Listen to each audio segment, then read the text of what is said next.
Hello everyone. ये video में मैं द भारतीय साक्ष्य अधिनियम 2023 का सेक्शन 17 एक्सप्लेन करने जा रहा हूँ। Section 17 talks about statements made by person whose position or liability it is necessary to prove as against any party to the suit. Admission by persons whose position must be proved as against party to the suit. Statement made by person whose position or liability it is necessary to prove as against any party to the suit are admissions if such statements would be relevant as against such persons in relation to such position or liability in a suit brought by or against them, and if they are made while the person making them occupies such position or is subject to such liability. इसको एक illustration के साथ समझते हैं। A undertakes to collect rent for B. B sues A for not collecting rent due from C to B. A denies that rent was due from C to B. A's statement by C that he owed B rent is an admission and is a relevant fact as against A if A denies that C did own rent to B. अब देखो यहाँ पे ए को ए rent collect कर रहा था on behalf of B. B ने case किया ए पे कि उसने रेंट कलेक्ट नहीं किया फ्रॉम सी टू बी। अब यहाँ पे अगर सी ये पर्टिकुलर स्टेटमेंट देता है कि हाँ उसका रेंट पे करना पेंडिंग था टू बी, तो यहाँ पे सी का जो रिलेशन है वो एस्टैब्लिश होता है और ए और बी का जो एजेंसी का रिलेशन है वो यहाँ पे एस्टैब्लिश हो जाता है। तो यहाँ पे सी का ये जो स्टेटमेंट है वो एडमिट किया जाएगा क्योंकि वो रेलेवेंट है फॉर सेइंग कि सच में ए ने पैसे कलेक्ट नहीं किए सी से। So here the establishment of C position is important if B sues to A.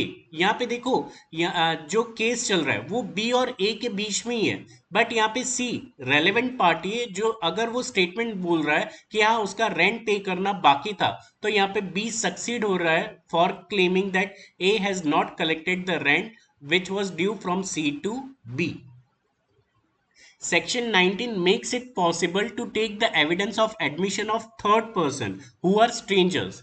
The party to a suit can use the statement of even a third party if the statement of that third person contained an admission against the interest of that third person and could have been used against the third person if he sued or was sued in connection with a matter involving the position or liability affected by that admission.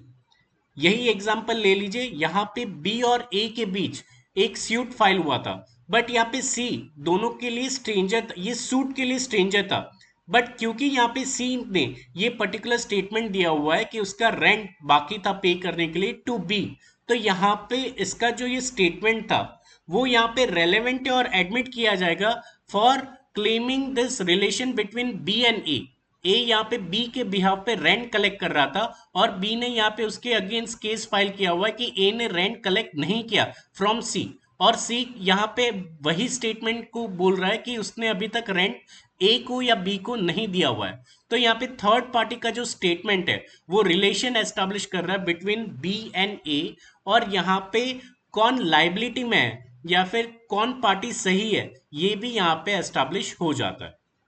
The admission of a third person against his own interest when it affects his position or liability, and when that position or liability has to be proved as against a party to the suit, is relevant against the party.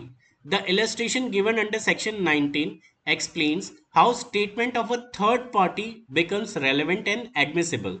The explanation explains how, when the liability of a person who is one of the parties to a suit depends upon the liability of a stranger to the suit, then an admission by the stranger in respect of his liability amounts to an admission on the part of that person. अब देखो यहाँ पे ए की liability थी to pay the rented amount from collecting from C to B.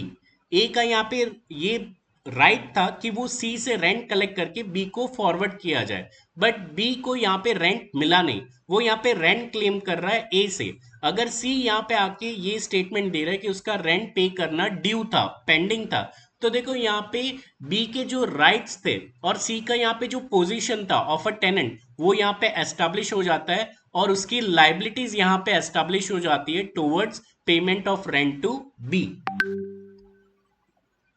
यहां पे हमारा section 17 जो है वो खत्म होता है। Thank you.